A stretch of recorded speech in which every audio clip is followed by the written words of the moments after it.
Good evening. It's a pleasure to be here. And I just want to thank Peter very much because I actually live on the east side, and I love learning about where I live. I learn it a lot actually from my patients that I get to take care of through my hospice work. What I've been informed that we want to do is to create an opportunity for you to talk to the people who are sitting with you. And if you've opened up to the booklets where the text is, I sort of had to give the text and kind of my thought on it on the same page, but we'll see what we can do with it. So by nature of my work as a chaplain, one of the great things that I get to do amongst many is to be the recipient of story. As I said to somebody last night through the wee hours of the night, and again to another patient today, there's just no greater gift than to be heard deeply with no response, but to just be a deep listener. And that's the gift that I get every time that I'm with somebody. So the story that you see here, so I'm sort of looking at this a little backwards, is from a moment of sitting with a family who was under duress. I wrote this very tightly. The situation of that moment was over many hours, over the middle of the night, a situation. So I actually want to just start with my text, and then we're going to go backwards into the Jewish text, and then let you sort of muse on this. So the tight story I have here is once while working with a family who were waiting to hear news of how their loved one was doing, the mom asked, "Where was God in all of this?" And I will say as a chaplain, this is one of those when new chaplains come in, like, what do you do when they ask that question? So there's always a little technique, and there's a really important thing to do, which is just keep listening and ask, tell me what you mean by that. Right? But we had been through many conversations already up to this point, and so in this moment, I chose to share the following. I gently shared with her that some turn to the book of Genesis and consider the moment when God blew life into Adam. I might have even said Adam, how I would say it in Hebrew. Into humanity at the moment of creation as an essential inspiration of spirit into the world. That spark of holiness is thus found in all human beings. We just have to be open to it. In your case, I said to her, God was in the people who ran into the burning building to rescue your son. And God continues to be present in the hands of the doctors and the nurses who are now caring for him. We were in the burn unit. She found solace in this insight and even shared it later as more family members continued to arrive throughout the night. What I've found in my work as a chaplain is to take the rich tradition of the Bible, the Talmud, all the texts, and they come alive by the stories and the moments that I'm with people. So my mind went to this text. So I'm going to show you, we're going to look at this text and show you something interesting and then let you go at it. Then maybe we'll see what we can do to come back together at the end. So I provided the Hebrew. Some of us here can facilitate the Hebrew, but I'm going to leave that, just read it in the English from Genesis. It says, God formed the human from the dust of the earth, blowing into their nostrils, and I did intentionally gender neutralize the text for us, the breath of life, and the human became a living being. You might know this story of creation, some familiarity. You might know that there's actually two stories of creation, right? Okay, so you're familiar with that. So this is the second one. And then we have a comment here. This is Rashi. I told you his biography very quickly, where he was born. And Rashi was like the inventor of the Jeopardy game.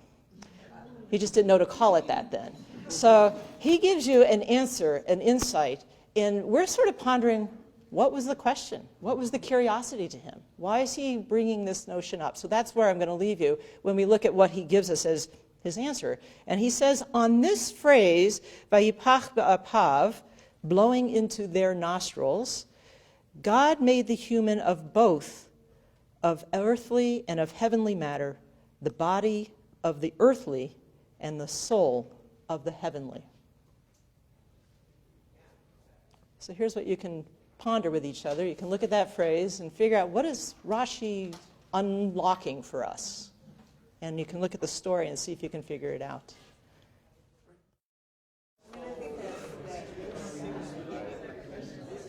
So sort of find a stopping place if you're able.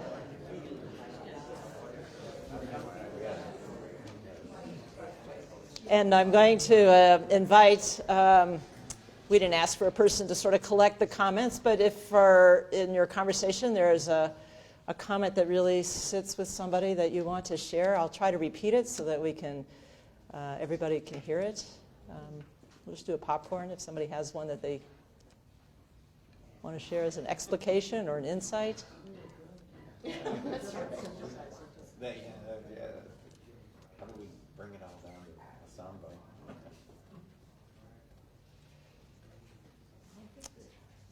You're still chewing on it. See, dinner is just filling us up.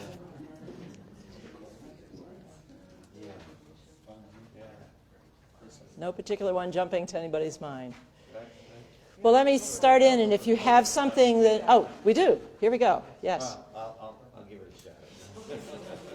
Well, we talked about this, the body of the earthly and the soul of the heavenly, and how it means maybe we are all part human and part divine, and that divinity that's in all of us is what gives us is why we should be treating our fellow human beings a certain way, and the fact that divinity is within me gives me responsibility to do that. That it gives me more of a sense of responsibility that I need to act that way, because I'm part God, I guess. I don't know if I expressed that right, but is that what the table said? Or that's at least what you've shared. You see the divinity in someone else, and that means something, but you see it in yourself. All right. I don't know quite. First, I want to know, did everybody get to hear that? I don't know how to capture that for the sake of the video, because it was beautifully expressed. No, that's, well. Say it again, Bill. Just get on. You want to come on up and say it again? What the heck did I say? Should we go on, or do you want to try it again? I don't know. Do you think I should give it a try? You can summarize. Try it again. Don't be shy, Bill. So it's about seeing divinity. You'll throw in some words for me, right? Seeing divinity, seeing it in each other. I think that was one phrase that we heard at the end. You talked a little bit more at length about, yeah. Gives me puts a responsibility on me. There's a responsibility that one acquires and has toward another. Just kind of very paraphrasing there. Does that bring out some other insights that others came to? So one of the things that I think what Rashi, in a practical sort of way, is kind of musing on is that this line is in the context of all those other creation elements that happened, including the others that breathe, not the plant life, but the others that are also animated. But this kind of additional phrase isn't appended to anybody else, to the animals, to the crawling things, to the creepy things. So Rashi's kind of wondering, what gives? Why do we need this extra explanation here? And it's, in a way, and I think you're getting this from what just walking around and hearing, right? It's the extra piece that's infused into us, inspired in us. That word has a wonderful message in itself, right? So what is inspired into us is not that bringing God down to us, but that we have that essential spark within us.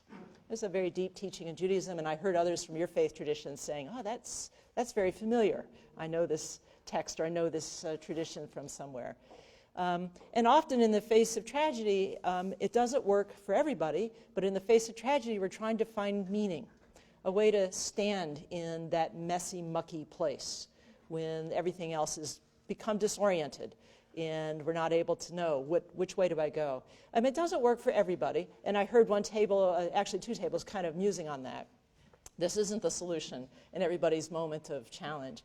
But in this moment, at least the story I gave you, and for this family and for this woman, and if I had plenty of time, I would unfold all the details of this tragedy. Really, it was a young man who ended up, unfortunately, succumbing to the injuries of the fire.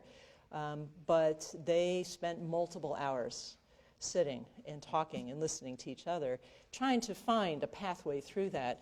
And so when somebody would come into the room after that, not only would she tell the story, but it was sort of a living example of this beautiful thing called human creation, of just being present to each other. There were, at some points, no more words that could be said by a doctor or a nurse. They just knew that outcome they were waiting for it to happen. But they kept showing up. And that, for me, was extraordinary. It's an extraordinary thing about this particular hospital that I'm privileged to work in and to be in that space. And they really, no more information to share. They just kept showing up. And so she kept coming back to, wow, right? They're just holding her hand. They're just acknowledging the moment. And it was across the board, all the professionals that were available to work with her son and with the family. And it speaks to the larger thing. I think I didn't actually know the topic till tonight, but I can't, just without sort of saying this as we sort of wrap up the evening, is to speak about that extraordinary piece that's within all of us, no matter our origins, right? No matter what brings us to here, from wherever we are, we don't even have to speak the same language.